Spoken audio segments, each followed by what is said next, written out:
Hi friends, ఇవాళ నేను మీకు జొన్నలతో ఇడ్లీలు ఎలా తయారు చేయాలో చూపిస్తానండి. దూదిలాగా చాలా అంటే చాలా సాఫ్ట్గా, చాలా అంటే చాలా బాగున్నాయండి ఈ ఇడ్లీలు. డయాబెటీస్ ఉన్న వాళ్ళు ఇలా ఒకసారి తప్పకుండా ట్రై చేయండి. హెల్త్కి కూడా చాలా మంచిదండి. ముందుగా దీనికి కావాల్సిన పదార్థాలు ఏంటో చూసేద్దాం. 2 గ్లాసులు జొన్నలు తీసుకుంటున్నాను. పచ్చ జొన్నలు తీసుకున్నానండి. నేను నీళ్లు పోసుకొని 2 సార్లు కడుక్కోవాలండి. 1కి 2 సార్లు కడుక్కోవడం వలన దీంట్లో ఉన్న డస్ట్ అంతా పోతుందండి. క్లీన్ చేసుకొని నీళ్లు పోసి పెట్టుకున్నానండి. కొంచెం మెంతులు వేసుకుంటున్నాను. ఇదే గ్లాస్తో సగం గ్లాసు ఉద్దిబేళ్ళు తీసుకుందాము.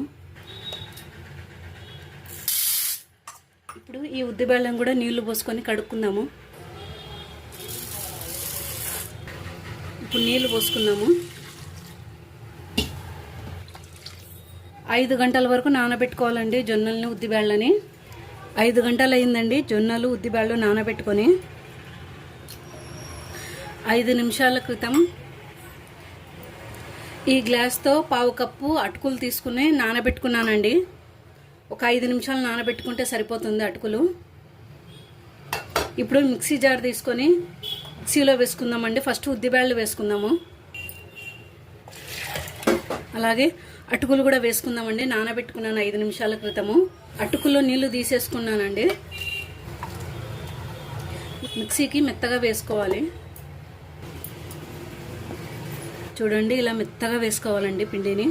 ఇప్పుడు ఒక గిన్నె తీసుకొని ఆ గిన్నెలోకి వేసేసుకుందాం ఈ పిండిని. ఇప్పుడు ఈ జొన్నల్ని కూడా వేసుకుందామండి. ఇడ్లీ రవ్వ ఎలా అయితే రవ్వ ఉంటుందో అలాగా వేసుకోవాలండి. బరకగా వేసుకోవాలి. నున్నగా వేస్తే గట్టిగా వస్తాయండి ఇడ్లీలు. కొంచెం నీళ్లు పోసుకొని మిక్సీకి వేసుకుందాము. కొంచెం నీళ్లు పోసుకుందాము.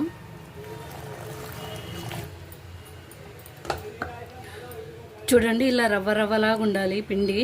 ఇప్పుడు ఈ పిండిలోకి వేసి కలుపుకుందామండి. ఈ చేత్తోనే ఇలా కలుపుకోండి. మూత పెట్టుకొని ఒక నైట్ అంతా పులియబెట్టుకుందామండి పిండిని. ఒక నైట్ అంతా పులియబెట్టుకున్నానండి. ఇప్పుడు కొంచెం సాల్ట్ వేసుకుంటున్నాను.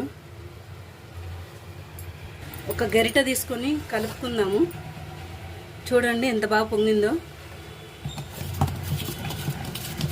ఇప్పుడు ఇడ్లీ స్టాండ్ తీసుకొని కొంచెం ఆయిల్ కానీ నెయ్యి కానీ వేసుకొని ఇలా పట్టించుకోవాలండి. ఇడ్లీ పిండి వేసుకుందాము. మీ దగ్గర ఇడ్లీ స్టాండ్ ఉంటే ఇడ్లీ స్టాండ్ పెట్టుకోండి. నేనైతే ఇలా పెట్టుకుంటున్నానండి. 15 నిమిషాల పాటు ఉడికించుకోవాలండి. 15 నిమిషాలు అయిందండి. ఇప్పుడు ఇడ్లీలు తీసి పెట్టుకుందాము.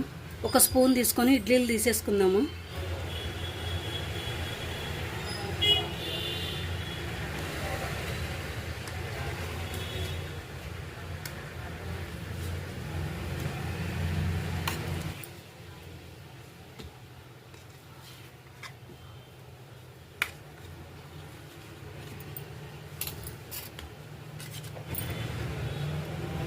ఇంతేనండి, జొన్న ఇడ్లీలు రెడీ అయినాయండి.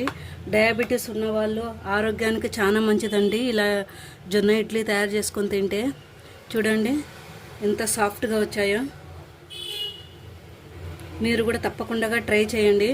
దీంట్లోకి కొబ్బరి చట్నీ, పల్లీ చట్నీ, ఏ చట్నీ అయినా బాగుంటుందండి. ఈ వీడియో మీకు నచ్చినట్లయితే నా ఛానల్ని సబ్స్క్రైబ్ చేయండి, లైక్ చేయండి, షేర్ చేయండి.